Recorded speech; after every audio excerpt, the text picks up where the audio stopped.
এখন যাচ্ছি হচ্ছে দুধ আনতে, মানে যোগান যেখানে নিচ্ছিলাম সেখানে আর এখন নিচ্ছি না, এখন অন্য একজনের বাড়িতে নিচ্ছি আর কি। তো যেতে বলেছিল 10টা, কিন্তু বেজে গেছে 10:30। সংসারের সমস্ত কাজ করতে করতে মানে অনেক অনেক। তো হ্যালো আমার প্রিয় পরিবার, কেমন আছেন সকলে? আশা করছি ভালো আছেন, সুস্থ আছেন। আজকে নতুন একটি দিনের সাথে নতুন একটি ব্লগে আপনাদের সকলকে জানাই অনেক ভালোবাসা। আজকে রবিবার, আপনারা সোমবার ব্লগটি পাবেন। সকালবেলা থেকে কিছু কাপড় চোপড় ধোয়াধুয়ি করার ইচ্ছে ছিল জানেন, কিন্তু ওয়েদারটার জন্য ধুবো কিনা ভাবছিলাম। এই করতে করতে ভাবলাম ধুয়েই ফেলি, কারণ না ধুলে পরে একবারে অনেকগুলো কাপড় হয়ে যাবে জানেন।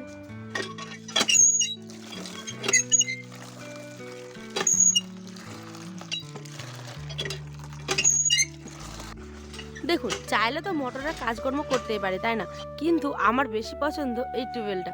আর টিউবওয়েলে কাজকর্ম করলেই কিন্তু বেশ ভালো লাগে।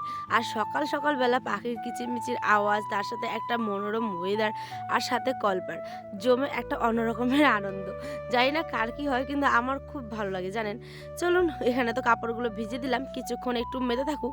আর আমি চটপট গিয়ে ঝাঁটাটা নিয়ে আসি। একটা ঝাঁটা আর একটা বালতি লাগবে জানেন। পাত্রী দেখালি দেখিল, বাপ রে বাপ, পাপ যা দেখিল খালি এই বাছুরটা। দাদা ওগুলো নিয়ে এসেছিল হচ্ছে মাকাইয়ের, মানে যে ভুট্টা জমির পাতাগুলো হয় সেগুলো, মানে ভুট্টার পাতা। আর আমাদের বাড়ির গরু ছাগলগুলো তাদের খাওয়ারগুলো দেখে ভারী খুশি হয়ে গেছে জানেন। চলুন এবার এই যে চাটালটা একটু ঝাড় দিয়ে নিই।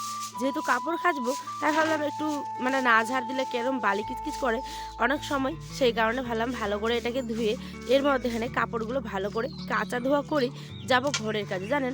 ঘরের কাজ একটাও হয়নি, আগে ভাবছি বাইরের কাজটা করি, তারপরে ঘরের কাজ করব। কারণ ওয়েদারটা কখনো রৌদ্র তো কখনো মেঘ, সেই কারণে ভাবলাম ঘরের কাজটা তো পরেই হবে, আর কাপড়গুলো ধুয়ে নিই। তাহলে তারে ফেলে দিলে কিছুক্ষণ জল গড়িয়ে গড়িয়ে পড়বে, আর যদি বৃষ্টি আসে তাহলে বারান্দায় মেলে দেবো, কিন্তু তখন তো আর জল পড়বে না তাই না। কারণ আয়ন যেহেতু হাঁটাহাঁটি করে, তো সমস্ত কিছু নিয়েই চিন্তা ভাবনা করে কাপড়গুলো সমস্ত কিছু ধোয়া কমপ্লিট, এবার মেলে দেবো। আর একটা কথা আপনাদের সাথে শেয়ার করি, আজকে আমাদের বাড়িতে কালু লালুর জন্য একটা নতুন কাজ শুরু হলো, মানে বাড়ির কাজই বলতে পারেন। আজকে আমাদের বাড়িতে প্রথম এই কাজটা হচ্ছে আর কি। ব্লগটা একটু ধৈর্য সহকারে দেখুন, শেষের দিকে অবশ্যই আপনাদের পুরো ঘটনাটা শেয়ার করছি। চলুন কাপড়গুলোকে এখানে ভালো মতো করে মেলে দিই।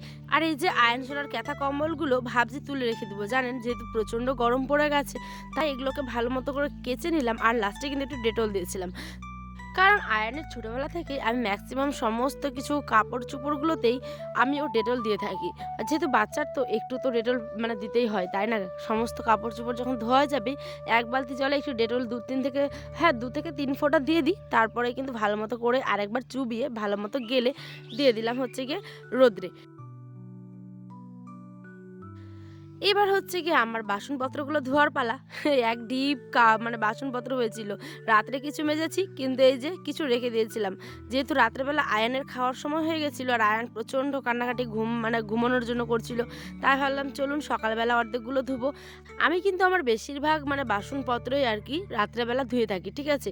আর এই বাসনপত্র ধোয়া কাজটা মনে হয় সকালবেলা অনেকটা কাজ এগিয়ে রাখে। যেহেতু আয়নের আব্বা স্কুল যায়, তারপরে দোকান আছে, সমস্ত কিছু মিলিয়ে আমার সকালবেলাটা বড্ড তাড়াহুড়োয় কাটে জানেন। আর এই সকালবেলায় যদি বাসন মাজতে বসি, তখন আমার পুরো জ্বর চলে আসে। তাই আমি সমস্ত কাজকর্ম রাত্রেবেলা করার পরে, মানে বাসনপত্র বলুন, ঝাড়ঝাঁটা, কাপড় কাচা, বেশিরভাগ মানে কাজগুলোই আমি রাত্রেবেলা করে তারপরে স্নান টান করি এই 8টা থেকে 8:30 রাত্রি আর কি। মানে সমস্ত কাজ করার পর এই গরমে না স্নান করে ঘুমানো, বাপরে বাপ, অসম্ভব ব্যাপার একটা হয়ে দাঁড়িয়েছে আমার জীবনে। তো সেই কারণেই আমি এখন 8টা থেকে 9টার মধ্যে আবার রাত্রে স্নান করি, সমস্ত কাজগুলো কমপ্লিট করার পরেই।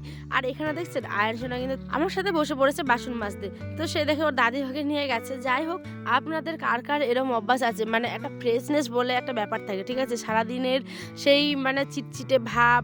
তো যাই হোক, এটা আমার পার্সোনাল মতামত, আমি আমার জীবনের যেটা ঘটে সেটাই আপনাদের সাথে শেয়ার করি।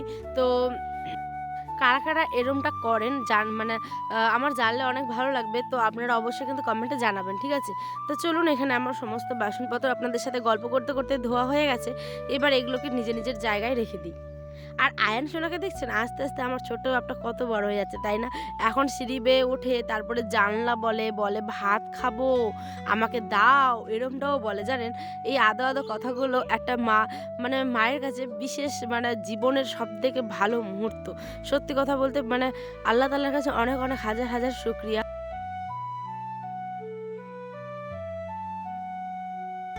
চলুন আমি এখানে ভালো মতো করে আমার ঘরটাকে ছোট্ট ঘরটাকে আর কি বারান্দাটাকে ঝাড়ঝাঁটা দিয়ে একটুখানি পরিষ্কার করে নিই। এবার আপনাদের বলি, সেই যে প্রথমে বললাম আমাদের বাড়িতে আজকে একটি বিশেষ কাজ হচ্ছে। সেই কাজটা হলো আজকে কালু লালুরা যেখানটায় থাকতো সেই জায়গাটা ঢালাই করবে। মানে এই যে কাদা চিটচিটে ভাব, মানে তারপরে বৃষ্টির জল পড়লে সেখানে ওরা দাঁড়িয়ে থাকতে তো অনেক কষ্ট লাগে, তাই না? সে হোক না গরু ছাগল হোক কিংবা মানে যে কোনো কিছুই পশু পাখি, তাদের প্রতিও কিন্তু পরিষ্কার পরিচ্ছন্ন এই সমস্ত কিছুটা মাথায় রাখতে হয়, তাই না? তো সেই কথা চিন্তা ভাবনা করে আমাদের বাড়ির মানে আমার শ্বশুররা আর কি, তো কালু লালুর জায়গাটাকে ভালো মতো করে পরিষ্কার করবে। অবশ্যই আগামী দিনের ব্লগটাতে আপনারা দেখতে পাবেন। যে কোনো কিছুই মানুষের হোক বা কোনো পশু পাখি, প্রত্যেকের কিন্তু একটা জায়গা যেখানে ওরা থাকে তাদের জায়গাটা পরিষ্কার পরিচ্ছন্ন রাখতে হয়, তাই না? তো এতদিন ছিল না, তো এখন হলো। তা আপনাদের সাথেও আমি কিন্তু সেটা শেয়ার করলাম। তো ওদের জায়গাটা প্লাস্টার করা হবে, তো আগামী দিনের ব্লগটাতে আপনারা দেখতে পাবেন। আর এখানটায় দেখুন আয়ান সোনার কাণ্ড, সে আবার দেখছে তরকারি আছে না কি আছে। তো ওখান থেকে নামিয়ে ওকে একটু খেলার জন্য একটা গাড়ি দিয়ে দিলাম, আর এখানটায় আমি ডাইনিং টেবিলটাকেও ভালো মতো করে মুছে নিচ্ছিলাম। তো চলুন আমার ঘরের কাজ প্রায় কমপ্লিটের দিকে। এখন সোফাটাকে একটু পরিষ্কার করব, আর বিছানাটাকে তো পরিষ্কার করলামই। এই সোফাটা হাজারবার দিনে আমি টান টান করে রাখি, কিন্তু জীবনেও থাকবে না, যেহেতু আয়ান সোনা ওটার উপরে উঠে লাফায়, মানে যাই হোক এটি এক কাণ্ড, সে তো করবেই বাচ্চা মানুষ। আর এখানে দেখি এই যে দাদা ভাইরা সমস্ত কাজে লেগে পড়েছে। বললামই যে কালু লালুর জায়গাটা পরিষ্কার হবে সেই কারণে। এখন যাচ্ছি হচ্ছে দুধ আনতে, মানে যোগান যেখানে নিচ্ছিলাম সেখানে আর এখন নিচ্ছি না, এখন অন্য একজনের বাড়িতে নিচ্ছি আর কি। তো যেতে বলেছিল 10টা, কিন্তু বেজে গেছে 10:30। সংসারের সমস্ত কাজ করতে করতে মানে অনেক অনেক। তো যাই হোক চলো যাওয়া যাক দেখি। যেটা রে ছেকিল তোর মারে দুধ ছেকিয়া খোলা একদিকে একটা, যেটা বাড়ি হ্যাঁ চলো চলো চলো বাবা চলো চলো চলো। ছেঁকা হয়ে গেছে কিন্তু ওর মা নেই, মানে কোথাও হয়তো গেছে। তো যাই হোক আপনি বাড়িতে দিতে আসবে। এখন আমার বাড়ি যাবো, স্নান করবো, আয়নকে স্নান করাবো। চলো চলো আয়ান চলো চলো চলো, হ্যাঁ চলো।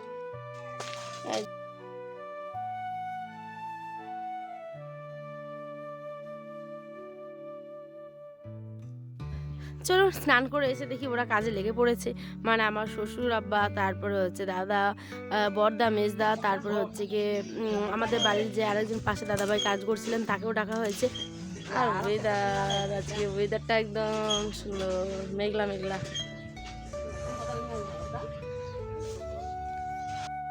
তো এখানে সমস্ত বালি পাথর মানে সিমেন্ট এই সমস্ত কিছু মিক্স করা হচ্ছিল।